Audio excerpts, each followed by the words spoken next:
Hello دوستو، السلام علیکم۔ آج کی ویڈیو میں ہم بتائیں گے پریشانی اور ڈپریشن سے نجات کے لیے بہت ہی زبردست وظیفہ۔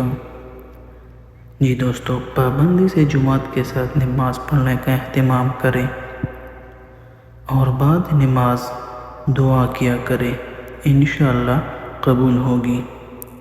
اور ان وظیفوں کو پڑھ کر بھی دعا کیا کریں۔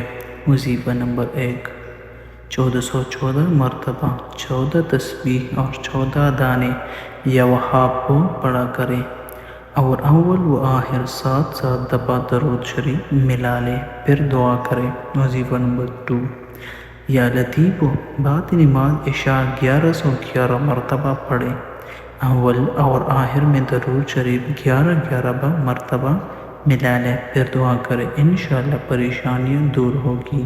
اگر ویڈیو اچھی لگی ہو تو اگلی ویڈیو کے لیے یوٹیوب چینل کو سبسکرائب کر لیجیے۔ شکریہ۔